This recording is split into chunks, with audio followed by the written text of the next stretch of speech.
Balimaya Couture ko aw kaw bisimila kunnafoni gafew kɛnɛ kan. Balimaya Couture ka baara ɲɛsinen don kɛrɛnkɛrɛnnenya la an ka ladalafiniw kalali ma.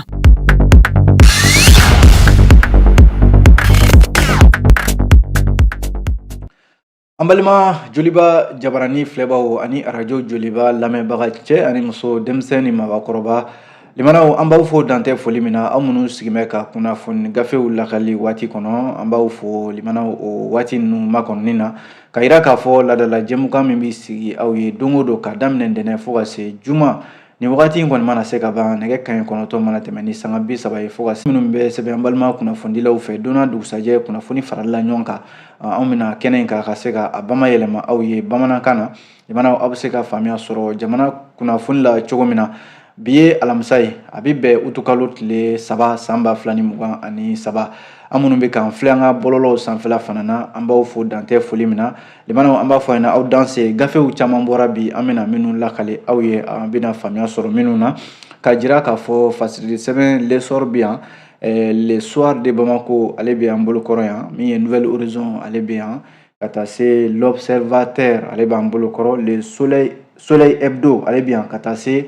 les Échos welewele limanaw ni fɛn ninnu an bɛna ninnu de lakale a bɛ se ka faamuya sɔrɔ kunnafoniw la cogo min na an b'a daminɛ ni fasili sɛbɛn min n'an k'a ma ko lesɔr limanaw ale ye jamana ka fasili sɛbɛn de ye a kumana a ko min bɛ Mali ani Niger o ko fɔ a jarala k'a fɔ nin jamana fila in ko u bɛ fɛ k'u tɛgɛ di ɲɔgɔn ma ayiwa walasa gɛlɛya min bɛ yen ni o bɛ ka jamana Niger jamana sɛgɛrɛ ko gɛlɛya in bɛ se ka kunbɛn cogo min na o de la n'i y'a lajɛ jamanakuntigi colonel Asimi Goita kunungo ko ale ye Niger délégation belebeleba dɔ bisi maa minnu bɛ yen n'olu ye Salifu Modi ale tun bɛ jama de ɲɛma kana u nana colonel Asimi Goita kumaɲɔgɔnya tɛmɛnen kɔfɛ min ye nin finitigi ɲɛmɔgɔ ye général Salifu Modi a ko kunnafonidilaw ma k'a fɔ ko u nana Mali jamana de fo u nana jamanakuntigi fana fo limanaw a ka dɛmɛ la dɛmɛ min bɛ yen n'a y'o ta ka ɲɛsin ayiwa min ye Niger jamana ma walasa u bɛ se ka bolo di ɲɔgɔn ma bɛ se ka kɔgɔya cogo min na ayiwa don min tɛ bi ye Sahel kɔnɔna ye gɛlɛya min bɛna sɔrɔ u ka se ka o kunbɛn o de la lesɔr ka ɲɛfɔli la a ko min ye Conseil national pour la sauvegarde de la patrie ayiwa olu de bɛ Niger fanga ɲɛma bi fanga b'olu de bolo bi Niger jamana kɔnɔ min bɛ tali kɛ a ɲɛmɔgɔba général Abdurahman Chani manaw ani Mali jamana ɲɛmɔgɔw furanjɛla fanga ɲɛmɔgɔ minnu bɛ Mali kɔnɔna la yan a jarala k'a fɔ ko u bɛ fɛ k'u tɛgɛ di ɲɔgɔn ma ka se ka basigibaliya min bɛ yen ni o de ŋunuŋunukanw a n'a kumaw bɛ sen na sisan min bɛ ka i ɲɛsin Sahel ma n'o ye cɛncɛka jamana ninnu ye a bɛ se ka kunbɛn cogo min na o de la kumakan kelen min bɛ yen ni maa bɛ se ka kala turu a kan manaw o de k'a fɔ ko Sahel bɛ se ka kisi cogo min na ayiwa min ye wulikajɔw tɔɔrɔ ma Niger jamana kɔnɔna la bi bi in na o de la général Salifu ko olu nana sabu u ye kumakan min mɛn Mali jamana da k'a fɔ ko fɛn o fɛn ye ayiwa yɔrɔ hakililajigin don k'a fɔ ko waleya min kɛra Niger jamana kɔnɔna la o don dɔgɔkun tɛmɛnen n'a fɔra k'a fɔ fanga darakira ka bɔ u ka jamanakuntigi bolo n'o ye Mohamed Bazoum ye min ye CEDEAO ni UEMOA ye olu kɔni teliyara ka ɲɔgɔn ye balalen kɛ k'a fɔ ko fanga tɛ se ka daraki nin cogoya la k'u bɛna ayiwa ɲanginibaw ta ka ɲɛsin Niger jamana ma o ɲɔgɔn ye balalen min kɛra ayiwa Abuja Niger ale jamana kɔnɔna la limanaw u y'u ka ayiwa ɲangini minnu bɛ yen n'a bɛ ayiwa sira o sira bɛ yen a kɛra jamanaw ka baara ɲɔgɔnya ye diplomasi a kɛra sɔrɔ sira ye économie a kɛra ayiwa min ye nafoloko sira yɛrɛ ye limanaw nin bɛɛ tigɛra Niger jamana na CEDEAO fɛ ani UEMOA laseli ninnu kɛlen limanaw jamana fila minnu fana bɛ Niger ka lahalaya kɔnɔ fanga dafiri an bɛ se ka fɔ ten sabu fanga minnu minɛna a bɛɛ lajɛlen bɛ sɔrɔdasiw bolo fasiri ka fɔ la lesɔr limanaw a ko Mali ni Burkina de bɛ o sira kan olu fana ye ayiwa bataki kɛ u fila bɛɛ lajɛlen jɛra ka bataki kɛ k'a fɔ ko ayiwa Niger jamana u bɛna ayiwa a dɛmɛ sabu CEDEAO ko ni ayiwa Niger ma sɔn kumaɲɔgɔnya ma limanaw n'u ma sɔn k'a fɔ de a ye fanga bila a ye fanga ta cogo min na fanga tɛ ta nin cogoya la ayiwa ka fanga jagoya ta n'a ma sɔn o ma an na wuli ka taa aw kɛlɛ fɔ a ka jamana kɔnɔna la CEDEAO ye nin kuma fɔ limanaw o kuma fɔlen kɔ ka ban Mali jamana ni Burkina fana y'u kanto k'a fɔ ni CEDEAO ye o kɛ a bɛna fɔ a bɛna kɛlɛ baga olu yɛrɛ ma n'o ye Mali ani Burkina ye limanaw Sahel ale kɔnɔna la limana o kuma in bɔlen Mali ni Burkina jamana ɲɛmɔgɔw da o de la an minnu n'olu ye fanga ta n'o ye CNSP ye mafalenba min n'o ye Général Salifu Modi ye ale kɔni y'i kunda Mali kan kunungo a yɛrɛ bisimilala jamanakuntigi fɛ o de hukumu kɔnɔna la o senfɛ a ka sɔrɔ k'a fɔ kunnafonidilaw ye k'a fɔ ko u nana Mali jamana de fo u nana jamanakuntigi colonel Assimi Goïta fo sabu maa min bɛ i manifinɲɔgɔn ye gɛlɛya kɔnɔ k'a sɛgɛrɛ o tɛ bɛɛ ye k'u bɛna jamanakuntigi fo n'o ye colonel Assimi Goïta ye wa ko u bɛna baara ɲɔgɔnyaw ani fɛɛrɛ kuraw fɛn fɛn ye fɛɛrɛ ye limana min bɛ se ka Niger jamana kisi walew tɔɔrɔ ma min bɛ bɔ jamana wɛrɛw yɔrɔ i n'a fɔ CEDEAO ye hakilila minnu ta k'a fɔ k'u na kɛlɛ wuli ka taa maa minnu bɛ ni fanga b'u bolo ka fanga jagoya minɛ u la Mali ni Burkina ko o fana tɛna kɛ olu sigilen ɲɛna sabu a bɛ n'a fɔ kɛlɛ bagara olu ma limanaw an b'o de dabolo kan Niger u ka nin finitigi n'o ye Général Salifu Modi ye a k'u ni Mali jamana ɲɛmɔgɔw bɛna hakilila caman fɛɛrɛ caman bila sen kan walasa fɛn fɛn ye ka se ka taa Niger jamana basigibaliya don a kɔnɔ k'u bɛna fɛɛrɛw sigi sen kan ka se ka a kunbɛn o de ye kuma yɛrɛ ye limanaw an ye nin sɔrɔ lesɔr kɔnɔ aw bonya b'a la.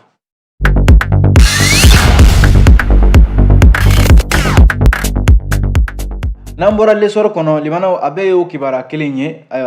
fasirisi sɛbɛn fila in a bɛ n'a fɔ u ka kumaw bɛɛ lajɛlen bɛ ɲɔgɔn dafa fasirisi sɛbɛn ni n'an k'a ma ko le soir de Bamako limanaw ale ko yɔrɔ ni Niger olu ka finitigiw bɔra yan limanaw soir de Bamako y'a jira k'a fɔ ko waati kelen a bɛ n'a fɔ CEDEAO tɛ k'i bolo jigi dɛ CEDEAO bɛ a ka hakilila in kan halisa o de la ko CEDEAO jamanaw u ka finitigi ɲɛmɔgɔw n'o ye chef d'état major ye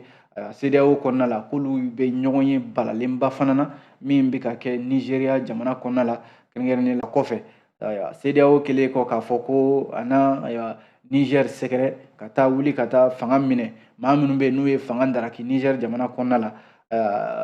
min ye CEDEAO jamana ɲɛmɔgɔw ye u ka ɲɔgɔn ye min kɛra dɔgɔkun laban in yɛrɛ la juillet kalo tile 30 tɛmɛnen na n'a kɛra ɲɔgɔn ye balalen ye u ko u na fɛn bɛɛ lajɛlen tigɛ u la limanaw a jalila k'a fɔ finitigi minnu bɛ yen finitigi ɲɛmɔgɔw de ko don n'o ye chef d'état major ye minnu bɛ CEDEAO jamanaw kɔnɔna la jɛkulu de b'u tɔgɔ la u k'a ma comité des chefs d'état major de la CEDEAO olu fana ye ɲɔgɔn ye balalen kɛ a daminɛna kunungo araba yɛrɛ utukalo tile 2 a bɛ to senna fo sini juma utukalo tile 4 limanaw olu fana ka ɲɔgɔn ye bɛ senna olu fana bɛ ɲɔgɔn ye min na u bɛ fɛ ka fɛɛrɛw de tigɛ ka hakililaw falen ni finitigi ninnu walasa Nigeria n k'a fɔ CEDEAO jamana ɲɛmɔgɔw ye hakilila min ta ko ka taa Niger jamanaw maa minnu ye fanga ta k'u kɛlɛ ka fanga minɛ u la o de la min ye chef d'état major ninnu olu fana bɛ ɲɔgɔn ye la jamanaw ana kɛ u fana bɛ fɛ ka fɛɛrɛw de tigɛ ka wulikajɔ kɛrɛnkɛrɛnnen n'u kama ko opération spéciale ka wuli ka taa Niger maa minnu bɛ yen ni fanga b'u bolo ka se ka taa o fanga in minɛ u la walasa soir de Bamako ka fɔ la yanni o yɛrɛ cɛ Nigeria u ka finitigi ɲɛmɔgɔ min bɛ yen n'o ye Général Christopher Musa ale yɛrɛ ko k'olu labɛnnen bɛ ko a tɔ tora dɔrɔn Nigeria a jamanakuntigi ale ka se ka n'o ye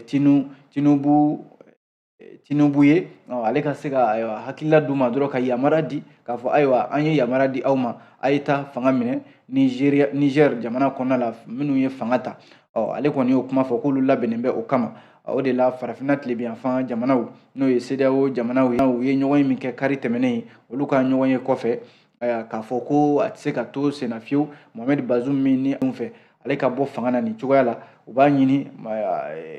min ye Mohamed Bazoum fɛ fanga ka segin a ma nka limanaw yanni CEDEAO ka kɛlɛcɛw ka wuli ka taa Niger jamana kɔnɔ a jarala k'a fɔ kunungo yɛrɛ ko ciden dɔw nin y'a kabi fanga yɛrɛ dafirila Niger jamana kɔnɔ nin y'a siɲɛ fɔlɔ ye ayiwa nin ciden ninnu olu ka taa Niger k'olu taara fɔlɔ ka taa kuma ɲɛbilaw de la ka taa kuma finitigi ninnu fɛ limanaw ka se ka fanga u k'a di ayiwa min ye Niger a jamanakuntigi Mohamed Bazoum ma a jala k'a fɔ Nigeria yɛrɛ jamanakuntigi kɔrɔ ni o ye Abdul Salami Abubakar fo ka taa se Niger u ka laadala ɲɛmɔgɔ dɔ bɛ yen n'u k'a ma ko Sultan de Sokoto limanaw olu de cira ka taa Niger jamana kɔnɔ kunungo ko ka taa kuma finitigi ninnu fɛ minnu ye fanga daraki Niger k'a fɔ u ka fanga lasegin Mohamed Bazoum ma. Limanaw hakilila jiginna yɔrɔ ni ninnu kɔni taara nka jaabi ma sɔrɔ o la fɔlɔ yanni o cɛ hakilila jiginna k'a yira k'a fɔ Niger sigiɲɔgɔn jamana Mali ani Niger olu kɔni y'u fɛla yira a ko in na ka ban k'a fɔ ni kɛlɛ bɛ wuli CEDEAO fɛ ka taa Niger jamana kɔnɔ olu fana na u ka kɛlɛbolo wuli ka kɛ i n'a fɔ u na taa Niger jamana dɛmɛ sabu k'a bɛ n'a fɔ CEDEAO ye kɛlɛ in baga olu fana de ma. Limanaw ayiwa nin de ye kunnafoni yɛrɛ ye dɛ, an ye min bɔ le soir de Bamako kɔnɔ. Limanaw ale soir de Bamako kelen a jiralen bɛ k'a fɔ ko ni ayiwa MINUSMA ka tagaliko kuma o de fana bɛ yan nɔ a jirala k'a fɔ ko MINUSMA yɔrɔ ale diɲɛ kelenya tɔnba ale ye laseli kɛ ka ban k'a fɔ ko résolution 2690 conseil de sécurité min taara k'a fɔ ko yamaruya dira MINUSMA ma n'o ye diɲɛ kurukara bɛɛ lajɛlen ka tɔnba Nations Unies ale ka bolofara min bɛ Mali kɔnɔ yan ko kɔni a tɛ baara la Mali kɔnɔ yan bilen a k'i kɔ don Mali la. Limanaw o de siratigɛ la a jala k'a fɔ baara in a bɛ ka kɛ dɛ sabu ko kɛlɛcɛ minnu bɛ yen n'o bɛ Egypte jamana tɔgɔ la MINUSMA kɔnɔna la n'o ye casque bleu égyptien ye k'olu kɔni ye Mali bila pewu. A jala k'a fɔ Mali la min bɛ juma tɛmɛnen ko fɔ a bɛ se banfula bulalamatigi casque bleu maa 400 ani maa 60 ɲɔgɔnna bataillon égyptien minnu bɛ yen ni limanaw olu ka baara kun bɛnnen bɛ MINUSMA kɔnɔna la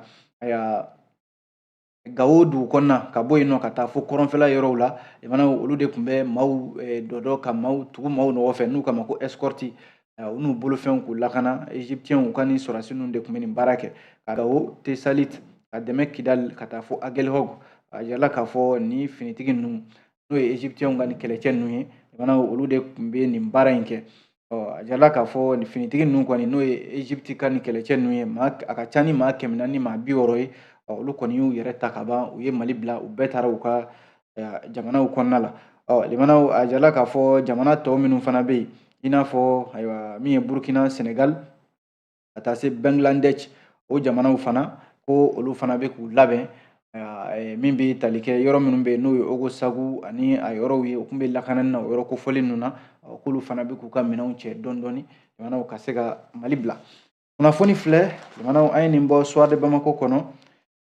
aw bonya b'a la.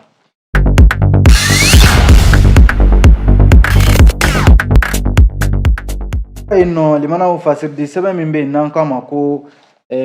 soit Nouvelle Horizon ale kumana Nouvelle Horizon y'a yira k'a fɔ ko Burkina Faso jamana kun ye weleweleda kan bila waati dɔ la ko famanci gɛlɛnba dɔ bɛ yen n'u k'a ma ko Sita Hussein bɛɛ k'a ma ko Lukman limanaw ni cɛ in ko a fagara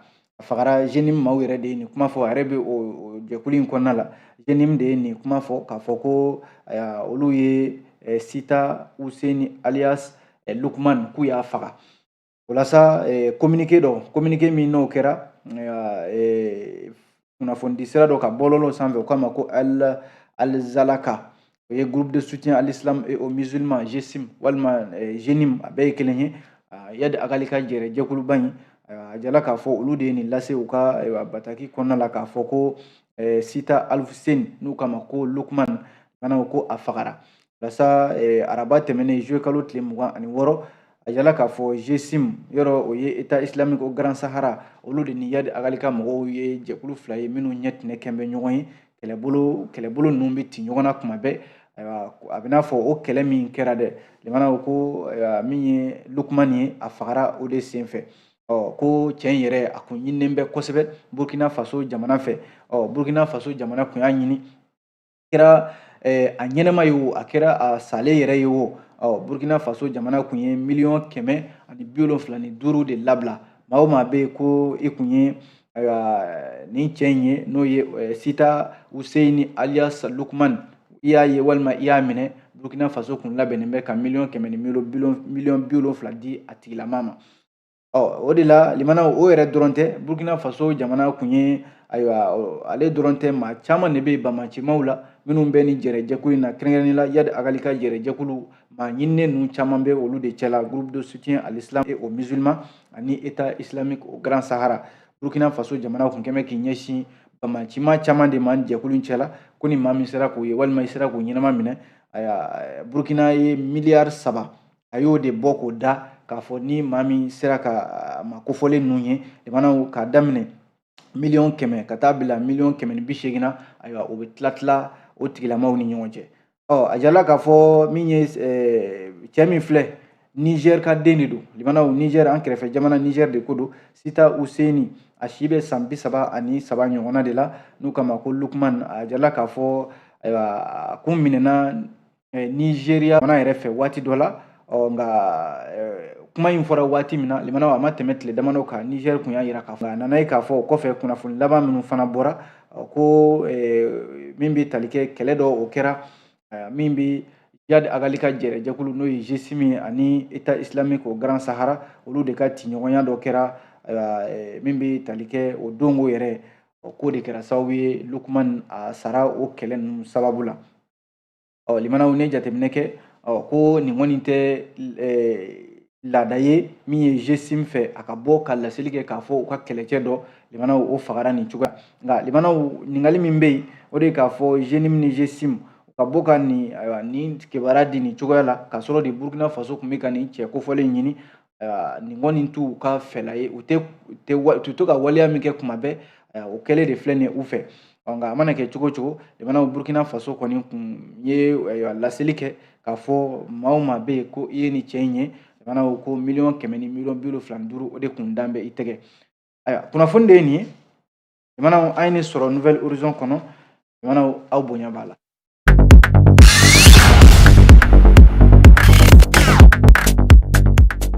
N'an bɔra yen nɔ fasirili sɛbɛn ni ɲɛmɔgɔw ma bɔ k'a ɲɛfɔ ayiwa fura tɛ sɔrɔ a la o de la ko minisiri min bɛ yen bi minisiri min na ale ayiwa a nɛ tɛ a pɔsi kɔnɔ dɛ minisiri Musa Alassane Diallo ale de b'an ka usine ko ni jagoko kunna ko a bɛ n'a fɔ Chine ani Mali o cɛ banaw baaraɲɔgɔnya min b'an cɛ baaraɲɔgɔnya min kana kɛ an bɛna aw ka jamana kɔnɔ fɛn min ka d'an ye an b'a kɛ n'an k'a ma ko impérialisme limanaw n'i ye jateminɛ kɛ Alassane Diallo minisiri min n'ale b'an ka jagoko ni usine ko kunna ale de wulila ka taa ayiwa min bɛ tali kɛ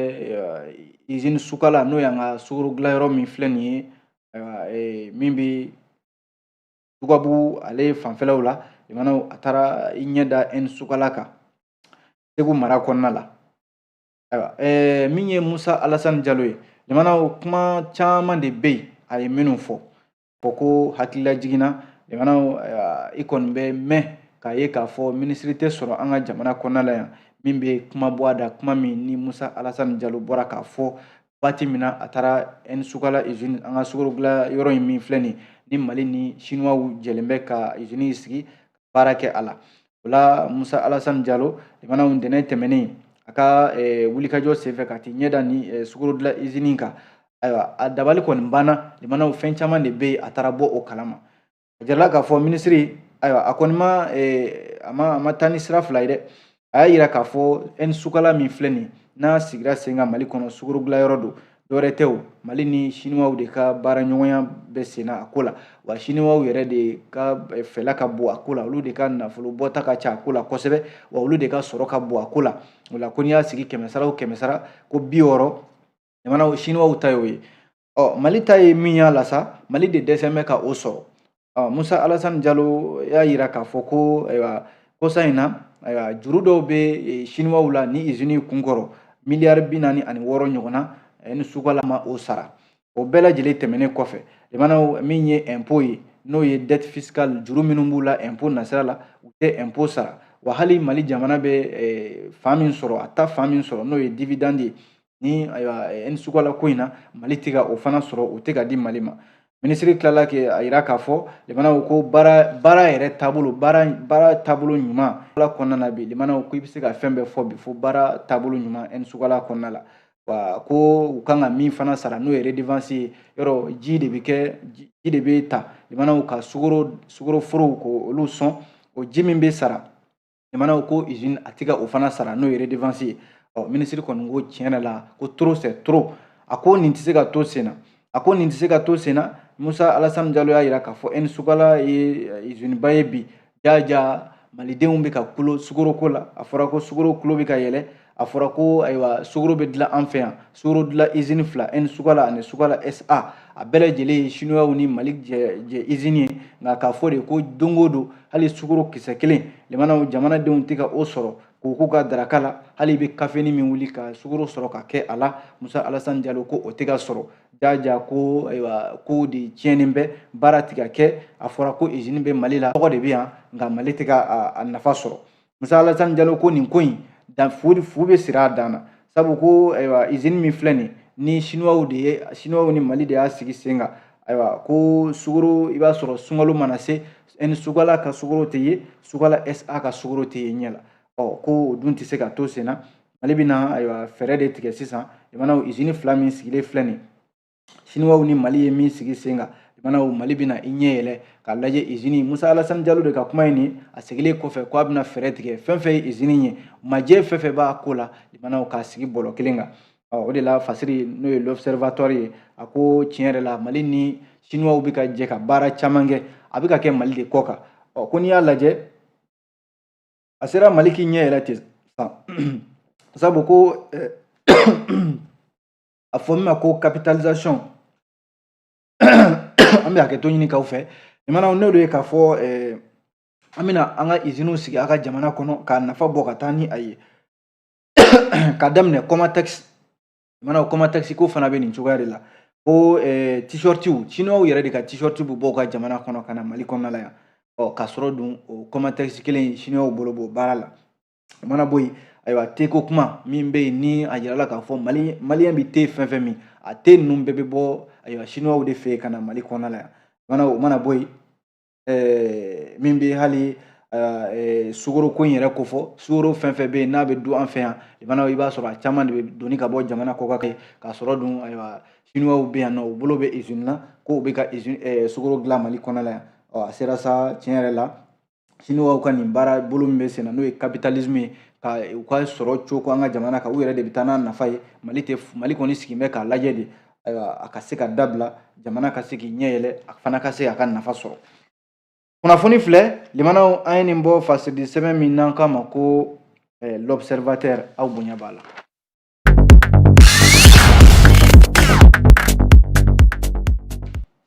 N'an bɔra yen limanaw fasidi sɛbɛn min n'an k'a ma ko Soleil Hebdo, ale kumana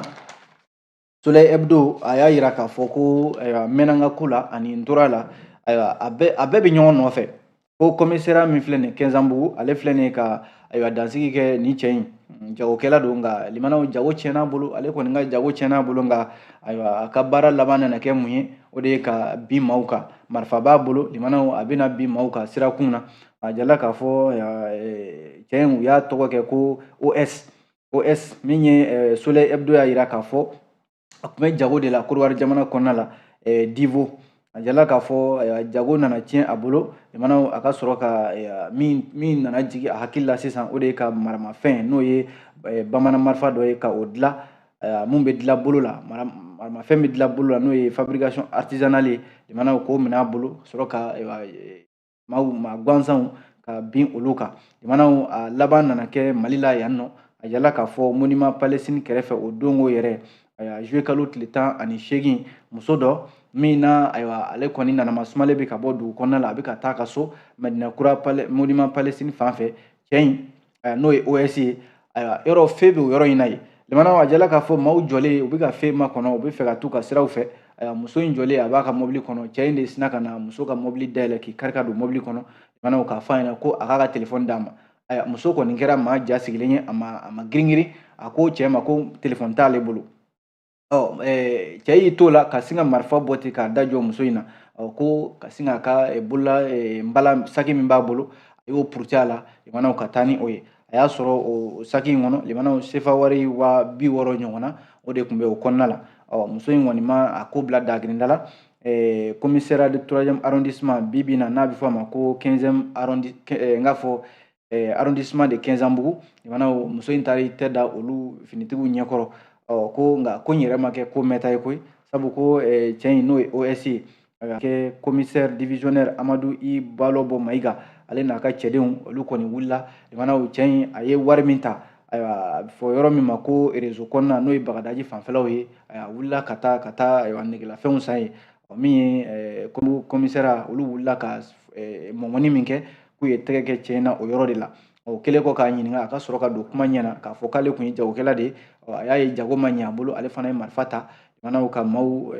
ka bin maaw kan k'u ka wariw minɛ u la a nana bin ni muso min kan nin ye a da sera o fana ta ma o de la u ye muso in yɛrɛ wele k'a fɔ a ɲɛna ayiwa maa min kun y'i ka wari minɛ ka marifa da jɔ i la an ye tɛgɛ k'a la dɛ muso in kɔni a ma dan foyi sɔrɔ o kibaruya in na ale ye kunnafoni sɔrɔ fasiridi sɛbɛn surso ale de bolo jamanaw aw bonya b'a la.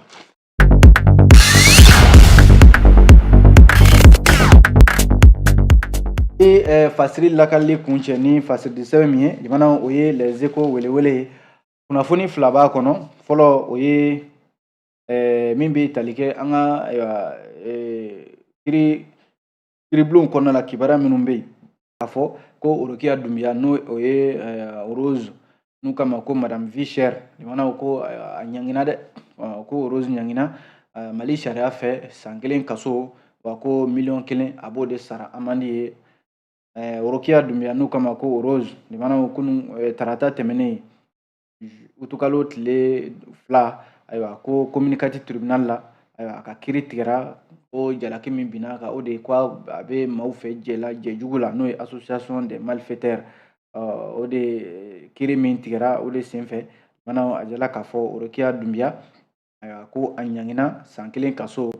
ko $1,000,000 a na o di i n'a fɔ amande hakilila jiginna jamanaw min bɛ tali kɛ mars kalo tile 13 ntɛnɛn donya dɔ min ye Rose Dunbiya ye ale tɛgɛ tara Mali sariya fɛ k'a fɔ ko maa don a bɛ ka jamanadenw su ka kɛ ayiwa wale juguw kan o de kiiri min o jalaki min binna kan jamanaw o de kiiri tigɛra tarata tɛmɛnen utukalo tile 2 jamanaw san 1 kaso ani $1,000,000 f'a na o di nka Rose dɛmɛbaw olu y'a jira k'a fɔ olu tɛna ko in kɔni to tan u nana welewele dakan bila sariya ma k'u ma sɔn kiiri ma jamanaw an b'a kuncɛ ni min ye o ye ayiwa ni kunnafoni ye min man di sabu Côte d'Ivoire jamanakuntigi kɔrɔ n'o ye ayiwa Henri Konan Bédié jamanaw Henri Konan Bédié ko ale ala ka wele sera ale ma ka si to san 89 la Henri Konan Bédié a ye Côte d'Ivoire jamana mara ayiwa k'a ka fatuli kunnafoniw o bɔra ka bin min ye utukalo tile fɔlɔ tɛmɛnen san 2023 kɛnɛyaso min n'u k'a ma Polyclinique Internationale Saint-Marie Pisam Cocody jamanaw a ntanyana yen nɔ de o de la ayiwa min bɛ tali kɛ ko ayiwa farigan dɔ o de kɔni y'a sɔrɔ farigan misɛnnin dɔ a ma farigan misɛnnin min yɛrɛ ni o kɔni taara ni a ye Henri Konan Bédié jamanaw a jala k'a fɔ a ye jɔyɔrɔ camanba de kɛ Côte d'Ivoire jamana kɔnɔna la ka sɔrɔ ka jamanakuntigiya ka o sɔrɔ san 1900 a kɛra lasigiden ye États-Unis minisiri ye n'o ye sɔrɔ minisiri Côte d'Ivoire jamana kɔnɔna la kɔfɛ ka sɔrɔ ka assemblée o ɲɛmaya kɛ